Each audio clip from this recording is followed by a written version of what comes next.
Welcome to the channel. Thanks for stopping by. We've got a great guest today. His name is Larry Young. He's an ex-Navy pilot, and he's decided that he wanted to become a flight instructor. So Larry and I worked together just a little bit to prepare him for it. And today we're going to have him here to discuss how he prepared for his check ride and how things went on check ride day with his DPE. So with no further ado, let's get right over to Larry. Welcome, Larry, to the channel. It's great to have you here. How are you today, sir? I'm feeling great. Thank you for having me.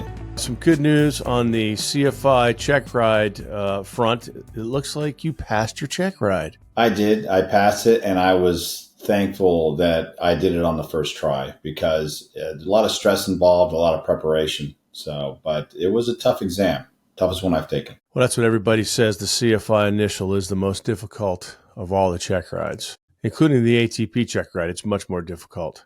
Though when you take the ATP, if you go to that level and you get a type rating, it's like a lot of information squished real fast, and that can be a little bit daunting. Tell us a little bit about your background. So you're a Navy pilot, retired from the Navy, right? Yes, actually, that's what made the CFI exam so much more difficult because I came from a military background, so I didn't have the other check rides that go in the process of the civilian pipeline. So I graduated from the United States Naval Academy, went to Pensacola, took my ground school there, and then from there I went to NAS Whiting Field, which is just 40 miles outside of there, did my primary check there in T-34s. And then I chose props, went to T-44s in Corpus Christi. Then from there, I went to P-3 Orions, and I was with BP-30 and BP-5 out of NAS Jacksonville. So also to compound that, if I'm not mistaken, you got married right after coming out of the Naval Academy and had some kids, didn't you?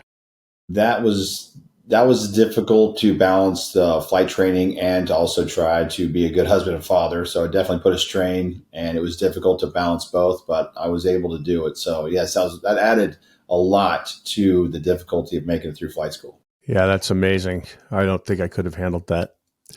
Not many people can when you have a wife and kids. It's tough. So I have a couple of questions for you. I'm sure there's lots of stuff that people that are watching this video would love to know. So a Navy guy who hasn't flown in how long? I hadn't flown in 20 years.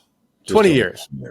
Yes. So that's a pretty long time to not fly, and then you've decided to get back into it. Kind of curious, did you immediately decide you wanted to be a flight instructor, or were you just kind of like, hey, I want to fly again? I think I wanted to fly again. I wasn't sure exactly what opportunities were out there, but there's been a lot of talk about different positions available in aviation now. As I got to interact with some of these young flight instructors, I realized I've always been one to love to teach. I have my own children, so I teach them. I help them with school during COVID. It just felt like a natural fit as I realized that, I can do this and possibly bring my experience to the table to help future aviators. Well, that's fantastic. So we get back into flying, and then, hey, man, I think I'd really like to teach this. So that's cool. So I am curious about a few things here. We all kind of stress out going into these check rides. And I'm kind of curious, how did you feel going into the check ride? I felt there were different days where I felt more confident. And again, when you have a great day in the classroom and in the plane, it makes a huge difference. And then there'll always be days where, man, I could have flown better. Maybe the crosswinds were a little aggressive and I could have had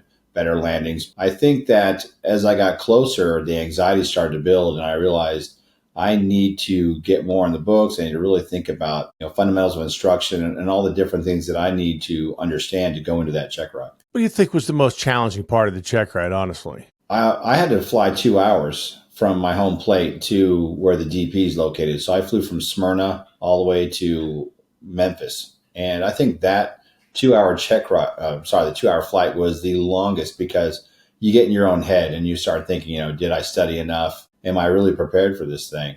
And there's a lot, like I said, there's a lot of information, and coming from a military background with a 20-year gap, basically trying to learn all of it in a very short amount of time to prepare myself for that check ride, it made it a lot more anxiety involved. I want to digress real quick here. You're a Navy guy. We might have some people watching this that are military that are thinking about getting into civilian flying, or they might even want to become a flight instructor. What kind of hurdles did you have to go through from being a retired Navy pilot to becoming a civilian pilot, becoming a CFI? Honestly, The FAR aim is the same. They just update it every year. But just using the new avionics, that was the biggest challenge, getting used to the new radios, the Garmin system.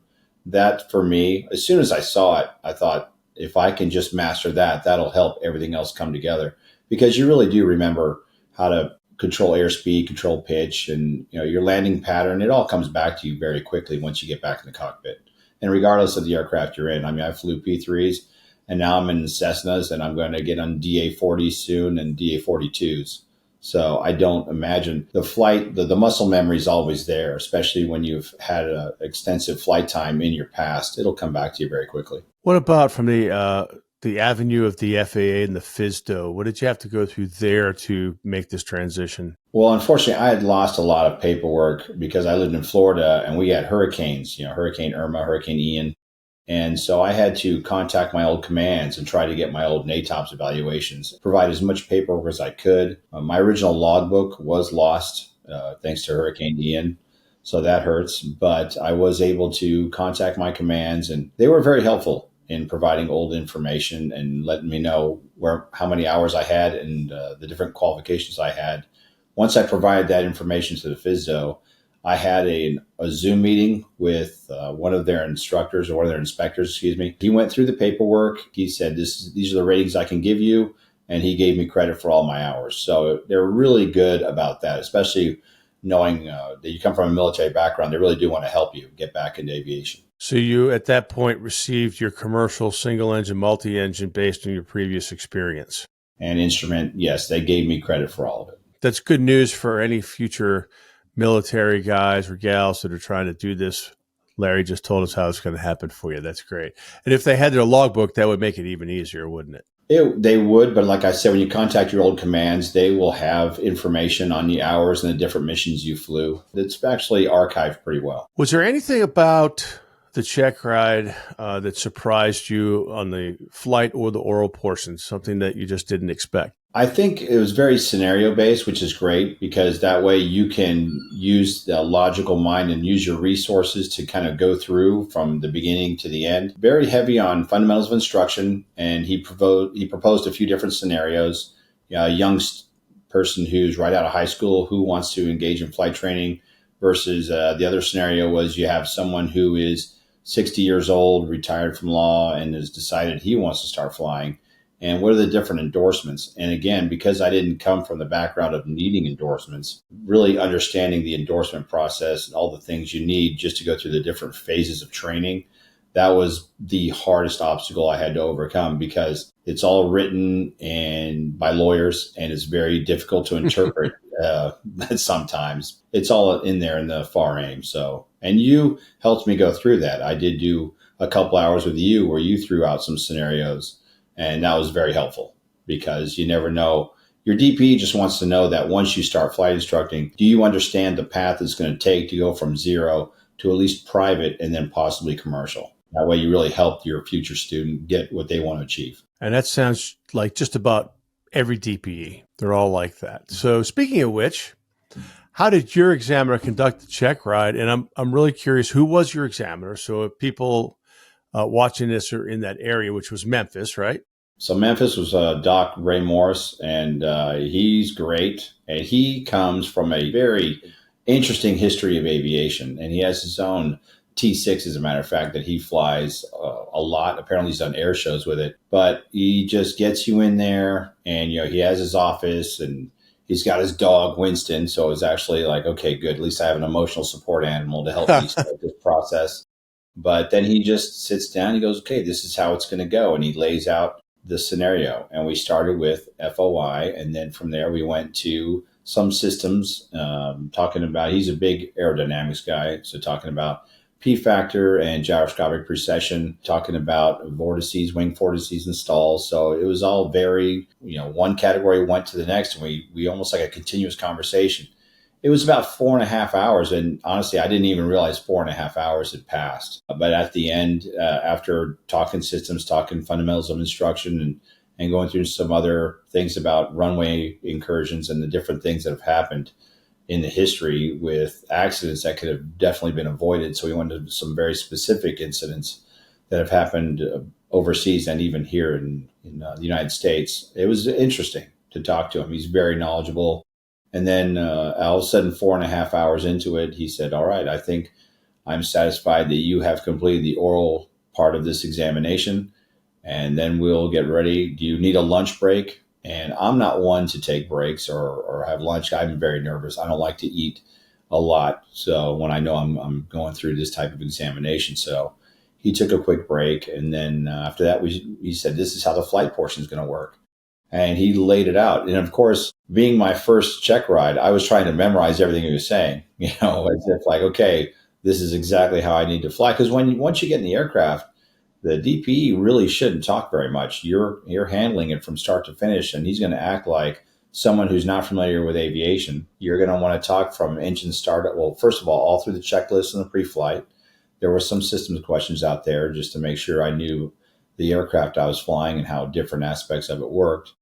Then we went through all the checklists because, again, you never want to memorize checklists, and he's very much a checklist person. So we went through each and everything until the taxi. And once the taxi starts, the aircraft's in motion, you are basically acting like you're instructing someone who's never been in a plane before. So, and then of course he'll tell you, "I want you to fly this heading," just because he knows the working area. I unfortunately had not flown in the Memphis area before, so that was probably another thing that caused some concern because I was unfamiliar with the airspace. I had looked at the maps and charts, but until you really get there and you kind of see what local traffic is, local traffic out there were crop dusters. So that was something I hadn't seen in years, and that was fun. And Memphis ATC made it very clear we are not in communication with those aircraft, but keep your eye out. And of course, they're right where I was trying to do my different maneuvers from, chandelles, lazy eights, and going to a power off 180. And meanwhile, there's a crop duster right there off the departure end of the runway doing aerial cartwheels. And I know he's not talking to me. So, but you have to call out the traffic, and that way, at least the DPE will tell you no factor, but at least he knows you're aware. So you have to keep your head. You're organizing the entire flight from start to finish. And and the more you talk and the more organized you are, the more confident they feel that you can be a good instructor for a future student. So you said that you were trying to memorize the order, but he, of course, once you were in the actual aircraft, he was saying, "Okay, we're going to do this, we're going to do this." And that would be about all he would say to you. Correct. So, once he lays it out there, I was like, now I'm asking myself, am I supposed to memorize this? Am I supposed to just go out? So those of you watching this, no, you're not supposed to memorize that. You have enough on your plate. And if some DPE does expect you to memorize that, run the other way very quickly. But then you've already given them your money. So that's the problem, right? Yeah. Hey, I just stop. Dude, I want a refund. At least for the flight portion. Okay. All right. So you mentioned checklists. So this is a really good point. Checklist. These guys are looking for you to utilize those checklists, not just look at them, but to verbalize them, right? Correct. And again, if you ever watch certain mishaps in aviation, you'll hear things that you're like, wait a minute, probably overlooked through a checklist. A lot of these civilians, they get to where they just act like they know things. They're in a hurry, and make sure the fuel selector's on both. For instance, I've heard a few aviation accidents where by the end of the video, sure enough, that was part of the problem, was fuel starvation to the aircraft. So you don't want to rush through anything. You want to make sure all your systems work properly and that you go through that, because that checklist is there for a reason, to make sure that you are safe to fly. What do you think best prepared you for the check ride? Again, really getting prepared with both, you have computer-based learning and you have books, but I talked to every certified flight instructor I could. And I would ask them the question, what was the hardest question you've had to deal with in either your exam or just dealing with training a student? And just by taking in those types of interviews, plus, I also talked with you for a couple hours to prepare. That was great. So that's really what helped me. Though, yes, book knowledge is great, but the more you interact and have like a mock question and answer period with a CFI at a local school, that's invaluable, because then it kind of, they'll automatically draw back on what they experienced. Even if they can't remember exactly, they'll at least propose the scenario, and then you'll have to troubleshoot through it to answer the questions. That way the DPE will say, hey, this guy knows what he's talking about. There is more to answering the question than just knowing the rote answer. You need to kind of understand and apply what you've learned in order for them to really appreciate what you're saying to them and feel comfortable with you. Would you say that that was kind of how your DP was?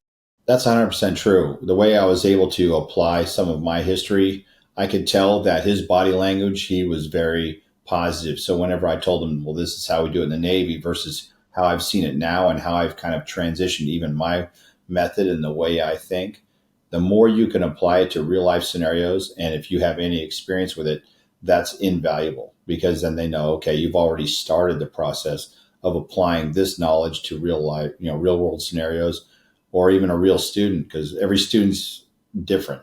And I've already got a couple that I've been interviewing that I'm going to have to kind of prepare them differently as far as how we go about their process of getting from zero to PPL or even just getting more proficient because maybe they started their training at a flight school and for whatever reason they had to discontinue, but now they're ready to pick it up again.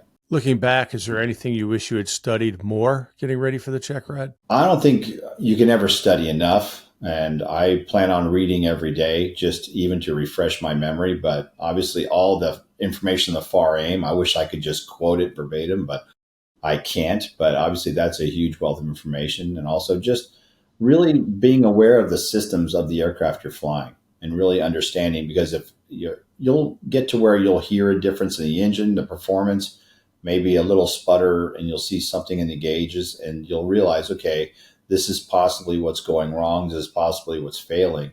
And just having that will help you immensely. And so that's what I plan on doing is really going into that systems dive for any aircraft I get into. So I'm curious, how did you prepare for the fundamentals of instruction? Was there anything that you did there that was unique or different than? With the fundamentals of instruction, I was lucky enough to come from my military background where we had naval leadership training back at the academy. And of course, all the leadership that I applied while I was active duty. In learning, at least the FOIs, there's a lot of great resources out there. So it wasn't as hard for me. I think memorizing specific definitions was probably one thing I could have done better. When you come from a background like mine, where you have followership skills and leadership skills, once you see something, you recognize it immediately, even if it was termed a little bit differently in the military. But I think in that case, I wish I would have memorized specific definitions a little better, but at least I understood the concepts right from the get-go. Did your examiner have you do a lesson on a whiteboard? Oh, absolutely. I used a whiteboard and we talked about lift, the forces of flight, and again, P factor. Also, I presented to Shondell. He said, I want you to show me a maneuver that you're going to teach me. Do the whiteboard first. Let me see what you're talking about. We went through the entire maneuver and then talked about the standards, ACS standards, and things that I'm looking for that will make it to where you stay within standards while you perform the maneuver. And what was the first thing you did when you're getting ready to teach that lesson? What was the first thing you wrote on the whiteboard? And again, this is your guidance. I appreciate it. Is write down the objective. Don't just start drawing diagrams and putting random words up. First, you start off with objective. That way, at least the student knows exactly what you're presenting. All right. I just want to make sure we threw that out there because that's really important. Always make sure to put the objective on the board. Well, because when you're going through your examination, there's a lot of anxiety and all of a sudden you want to answer the question, but you want to make sure you answer it in an organized fashion. Don't just start throwing up facts and numbers and diagrams to possibly cause Which is why I stress it, because until you're under that pressure, you go, well, of course I'm going to put the objective up there. And then you get the pressure and you just go, boing. And exactly I actually know students that failed because they didn't put the objective on the board. And that's the key. You have to remember, you're supposed to be talking to someone who is not familiar with aviation. So you're teaching for the first time. So even though the DP is there and he has that amazing background, you have to remember he's in character of being a student who's never seen it before. And if you can remember that, then you'll know exactly how to present. Yes, sir. Very good. So were there any specific CFI maneuvers or teaching concepts that were emphasized during that checkride? Basically, it's once you get in the aircraft, you are acting as an instructor, and I am a brand new student. I've finished my discovery flight. I've decided I love aviation, and now you're going to show me the basics from how to taxi, don't ride the brakes, how to stay on center line. Talk to me about how do I know I'm even on a taxiway? So you're pointing things out. And like I said, once that aircraft starts to move, you are talking the entire time while still listening to radios, making sure if anybody's in the area, you don't want to talk over somebody else's comms. So it's an interesting situation because the DPE is acting like I'm brand new. I've never seen this before. What did you learn about yourself as a pilot and a future instructor during this process? It was just great to be in touch with all the things that I had experienced 20 years ago and to learn that I still had those, at least the physical skills, the muscle memory. Different aircraft perform differently. So that was the biggest take, was the Cessna and the way you do the maneuvers is different than a T-34 or a T-44. Once you at least have the concepts, then you know I can do this. And so I learned that I'd missed aviation a lot more than I thought. And I was really glad to get back into the cockpit. And you'll see how different instructors are and how you vibe with some of these young kids. And some of them are really good. I mean, there are some great young pilots out there that are phenomenal. And I know they're going to have great careers in aviation. So it's good to see them and experience flight with them. And then, of course, they're looking at me like I'm the old war hero, you know. Yeah, right. Me, what did you experience, you know? Because a lot of them are going to be civilian pilots, so they'll never get to experience the camaraderie of being in the military or military missions. So they like to pull on my wealth of knowledge too. Getting back in touch with that part of yourself that you have missed for so long. That was my biggest takeaway. So here's the big one. What advice would you give someone preparing for their CFI check ride? Definitely dive into the books. You have to take your FIA and your FOI. Obviously, there are computer-based programs out there that will help you do that, because it's not always just in understanding the material, but seeing how these testing centers will present the question. So want to use those resources to the best of your advantage, and also talk to every single CFI you can. Once you start to where you're getting ready to take that check ride, ask them, what's the most difficult situation you've dealt with? Who was your DPE, your designated pilot evaluator? How did they present the questions? And, a lot of times they'll have gouge, they'll have information for you that will say, well, if you ever meet this person, this is a good way where you will go. This is the classroom you'll be in. And usually this is how things commence from the beginning to the end. So talk to every single CFI you can, because they're a wealth of knowledge. Yeah, getting gouges is really very helpful because you can get an insight into kind of the mind of that examiner, because people write about their check rides. So I highly recommend, if you can, get gouges on the DBs that you're looking at and try to find somebody you feel like you'll connect with. I mean, I think that makes a difference, honestly. 100%. Any materials, techniques, resources that you found particularly helpful? Well, I did a video with you. I did a video interview with you to talk about FOIs and to talk about, I watched your video about preparing your CFI binder. And that was another unknown to me. I never actually had a binder like that before. So to talk about lesson plans and how to organize them from start to finish. You can buy lesson plans, but honestly, you want to really understand the lesson plans. You don't just buy them and put them in a binder, which I've talked to a few CFIs and they've actually admitted that they really didn't take their binder as serious as they probably should have. One, if you get any materials, don't just print them off and then just fill the gap. You want to really understand what you have in front of you. So, and the CFI binder is important because it shows that at least you have a roadmap to success for any new student. Because you have to realize you'll have some people come back to aviation like myself, and you'll have some young people that are starting off for the first time. So you want to kind of have a game plan for each. Is your binder near you? Yes, it is. Let's see your binder. I'll say this is a beast. I keep it on the ground because I don't want to break my shelves. It's 5 inches and it is full of information, diagrams. It's extensive. Yeah. Almost as big as the NATOS manual I used to have. Pretty big. I don't want that to dissuade people that think, oh my God, I can't do this. Sure you can. You can do it. Just take your time. There's no rush, right? Make sure that you're prepared, and you're ready. I mean, I spent 6 months getting ready. That's all I did every day, absolutely, just working on the CFI. Anything else that you found helpful? I think that the week prior, I flew as much as I could, as much as weather permitted, because that way I could really make sure that I had that muscle memory of doing the maneuvers. Because sometimes you're going through the process and you realize you have to learn these materials. Maybe you won't be able to fly as much because of weather. So hopefully, at least a week prior to your examination, you'll have a good 4 or 5 days of flying where you can really just knock them out, especially when it comes to power off 180s and energy conservation, because that's one thing my DP made very clear. You cannot land short. And I was like, I got it. Don't want to land short of that runway. That's a problem. So, but That's a otherwise, problem. yeah, practice, practice, practice. But only after you have the mental knowledge ready. And then, of course, everybody says to try to get plenty of sleep the night before, but I did not. I could not. So, and Nobody then plus does. I had that 2 hour fly out there, which didn't help me because it was like 2 hours of am I really ready for this the entire time. My flight wasn't that long. I think mine was like 40 minutes to the airport. Yeah, It's not 2 hours. that's nice. Yeah. I had 2 hours to just think, Chew am I on it. really ready? 2 hours to chew on it. Yeah, But it was a lot. 2 hours to fly back with a big grin on your face. Oh yeah, actually after the test was done, I took my CFI out there with me, and he was like, "Well, you want me to fly back?" I said, "No, I was too excited. I wanted to fly all the way home. I was like, I just want to get back, and it's done." And so I had all that adrenaline. I was still running on adrenaline. So what's next up for you, Larry?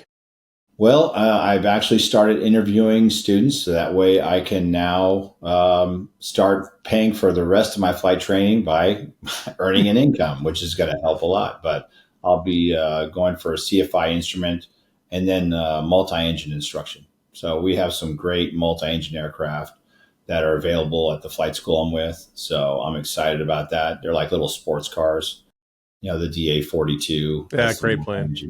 Yeah, I'm So excited.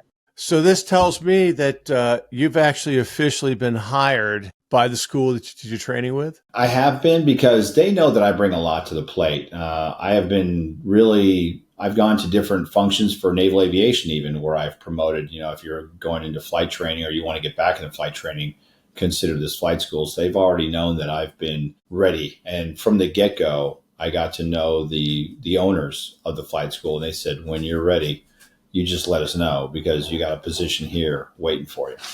And that's the kind of reputation that I dealt with them because they knew that I was serious and professional. And I think at first they were like, how is this older gentleman with all this experience going to react to a young 22-year-old CFI? But again, I meshed just fine. I mean, I was eager to get back in the plane. I had no problem working with someone less than half my age. My knee board was older than he was. And I made a joke about that after a few flights. So, but again, it's just about getting back in the plane and realizing there are a lot of really talented young aviators out there. And I was excited about it. Well, congratulations on passing. Congratulations on the new job. I'm excited for you. And yeah, CFII is up next. So, Yes. Honestly, that's easier than the CFI. I've been told that by all of them. And now I'm thinking, great. Now there's just one more thing I cannot fail. Thank you for that. Now that's intimidating. That is how it feels, right? Yes. That's what's a piece of cake. And then you're thinking, no, I can't fail this. Yeah. You won't fail. Now I have to study twice as hard. By the way, I was the very first CFI candidate for my instructor. And he didn't tell me that until after it was done. I'm like, my God, if you'd have told me that, I would have studied twice as hard. I mean, thanks, man. But he's, again, great young talent out there. So he didn't want to put the pressure on you. Yeah, but what if I would have not done well? I'd have felt terrible. Great, your first CFI candidate, and I blew it. Great. Well, great. He knew you weren't going to blow it. That's what he told me. I appreciated that. He and I have a great relationship. He's a great young kid. Well, I appreciate you coming on the channel talking about your experience. And I hope we get lots of views because there's a lot of great insight into, what it's like to take your Checkride. And I really, really appreciate it, Larry. Well, thank you. And again, thank you for your help because I did hit you up on video. We did a couple of Zoom lessons, which were very helpful to prepare me for it. So Russ Clark, CFI, he's good. I love doing it. It's an absolute joy and pleasure to help people. And now I'm making my own channel, Tennessee Pilot, where I'll be posting videos about my travels through as a CFI. So Tennessee. Yeah, you also have the Instagram Tennessee Pilot, right? That's correct. So It's all about social media. That's how you get in with these new kids. So social media. We're on social media right now. That's exactly right. All right, man. Well, thanks again. Appreciate it. Have a great day. Thank you for your help, man. Appreciate it. No problem. All right.